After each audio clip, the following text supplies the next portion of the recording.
তোর নাম কি ক?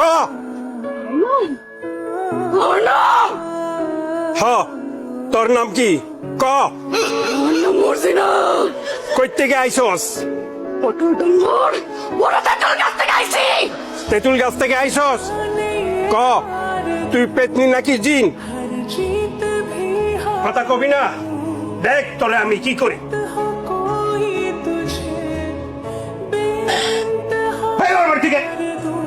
আরে ভাই, তোমার লাগে তো আমি তোর আমার লাগে দাঁড়া তোর তোকে মাথা খারাপ হয়ে গেছে, হ্যাঁ? তোর বড় তোর পেটনি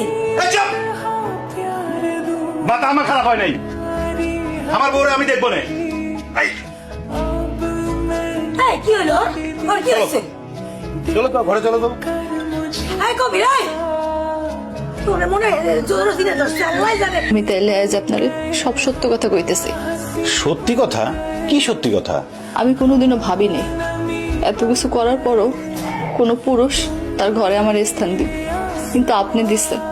সেই প্রথম থেকে দেখছি আপনি আমার বিশ্বাস করছেন। আমি এত কিছু করানোর পরও। তুমি এত কিছু করছো মানে? আমার জীবনের একটা ঘটনা আছে, 1 বছর আগের ঘটনা।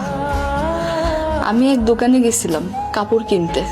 সেইখানে একটা ড্রেস ঘর ছিল, সেইখানে আমি কাপড় বদলাইতেছিলাম। কিন্তু তার কয়েকদিনের মাথায় এক লোক মোবাইলে আমার একটা ভিডিও দেখাইলো। কিন্তু বিশ্বাস করেন, আমি আসলে জানি নাই সেইখানে গোপন ক্যামেরা লাগানো আছিল। হ্যাঁ, আমার বাজে প্রস্তাব দিছিল। আমি তার বাজে প্রস্তাবে রাজি হইতে চাই। হ্যাঁ, আমার কইল যে এই গোপন ভিডিও হ্যাঁ ভাইরাল করে দিব। আমি সেই লজ্জার কথা কাউরে কইতে পাইনি। আমি অনেক চেষ্টা করছিলাম গলায় রশি দিয়ে মরে যেতে, কিন্তু পারিনি।